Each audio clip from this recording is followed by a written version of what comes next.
want to talk about the NBA Finals. We all know that the finals are coming up. The Cavs finally finished off the Celtics, and at this point, we're down to the last two teams of the year, and the argument has come out that the the Warriors will win the series ultimately, and the Cavs are the underdog. For all those people out there that believe that the Cavs are the underdogs, by all means, you do that. You believe that with a fine heart. You believe that they are the underdogs. You can do that. I'm gonna just say it like this. I'm not going to question that LeBron James is the best player in the world and probably will be the best player to ever play the game of basketball. And people don't realize when we're watching something that's rare within itself. It's very rare. We're watching something rare. But for people saying that they're the underdog is a bit absurd. They did win the series last year. They won. They came back from 3-1 down, and they won the series in Game 7. And for people to believe that they are the underdog beats me. Because if you look at both teams, if you look at the starting five, for instance, I'm looking at, Russ. I mean, not Russ. I'm looking at Kyrie, Steph. That's pretty much, we know what that situation is. Kyrie basically torched Steph last season, last playoff in the finals. We've seen that. We've seen that firsthand. Clay against JR. Clay has been so inconsistent, I don't know if he's even playing half the time. So, I mean, from that standpoint, if you say they played the way they've been playing the rest of the playoffs, you can say, if you're going to go off of Kyrie and Steph, going off of last year and just going off playoffs this year alone, Kyrie's going to beat Steph out in point-wise if you're going off of that. Clay and JR, if JR comes out to play, that's ultimately going to be what it is. Because Clay hasn't even been consistent enough in the playoffs right now. Small forwards, you got LeBron and KD. Last time they met in the playoffs, which was in the finals when the Thunder, I think it was 2012, I believe, LeBron torched KD. I mean, that's pretty much going to happen again. I mean, we're talking about like I said, the best player in the world going against another top player. But let's look at what KD has done, who he's played against. Sorry. Then you got Draymond and Tristan. Toss up on the defensive end. You can say Draymond has the slight edge defensively over him. And scoring wise, you can kind of say it's kind of hidden pack. You don't know what's going to happen with those two.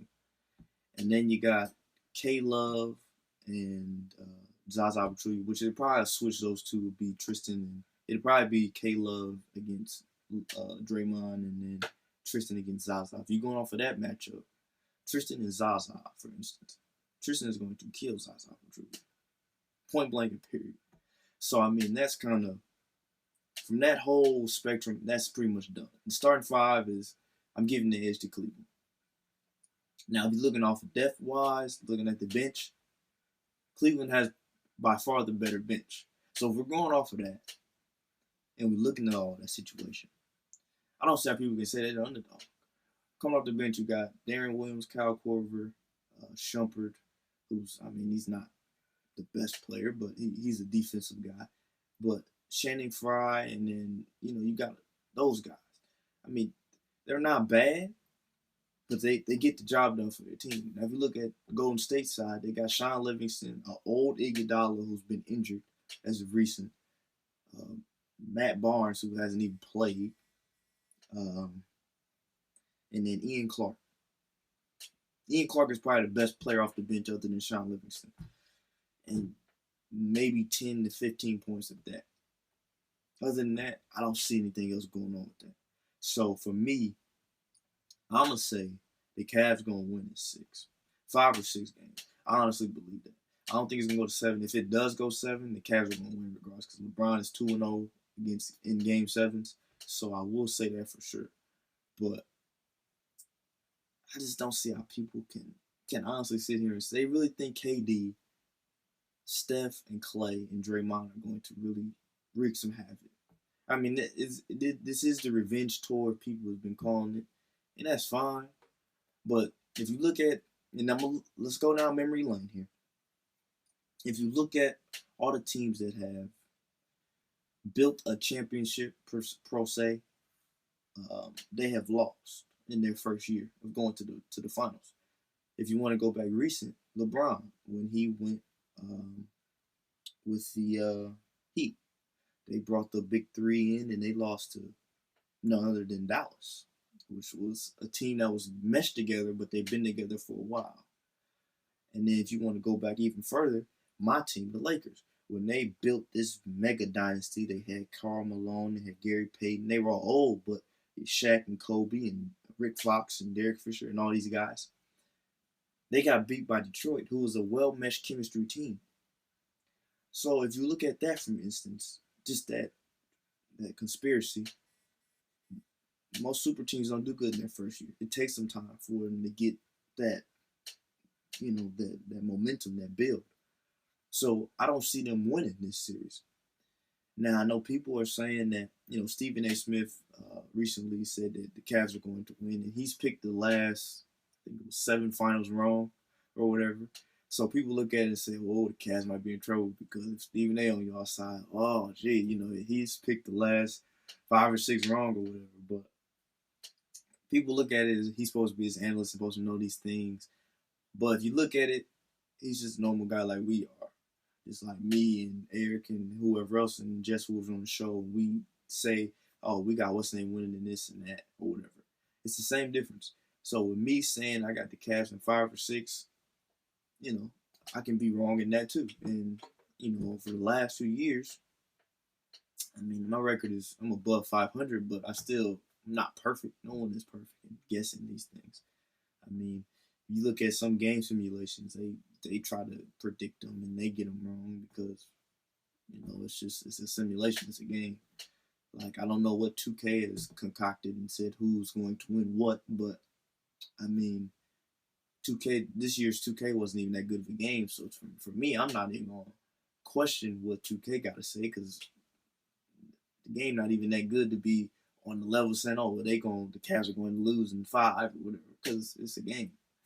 But I got the Cavs winning in 6, and 5 or 6. I'm gonna say 5 or 6, but I'm probably gonna stay on the 6 side because that's just what it is. I want to say hello to everyone that's watching. I'm talking about the Cavs and the finals right now. But if you want to leave a comment, say something about them or whatever, who you got winning and whatever else. And then also, I want to bring to kind of still talking about the finals, but I've seen a lot of people. People been comparing. This argument has been coming up a lot. LeBron to Jordan. Okay, and this is all I'm gonna say about this situation. For people saying that it took LeBron this and that and all this, he's lost so many finals and this and that. But let's look at how great of a player he has been. Okay, at first, I ain't gonna lie, I didn't like LeBron. I didn't think he was going to be all that. I didn't like him because I was a Kobe guy, and people was coming in comparing this dude who hasn't done much to Kobe. I'm like, this dude is not even on that level. But watching this man play over the last 8, not 8, but 10 plus years in the league, there's only been 2 years I know for sure he hasn't even been to the playoffs. And me being a Kobe fan, there's been some years where I know of 4+ years if Kobe hasn't been to the playoffs and got beat early on in the first round or whatever. If you look at LeBron from the sense of who he is, the player that he is, he passes up the game-winning shot for the open man.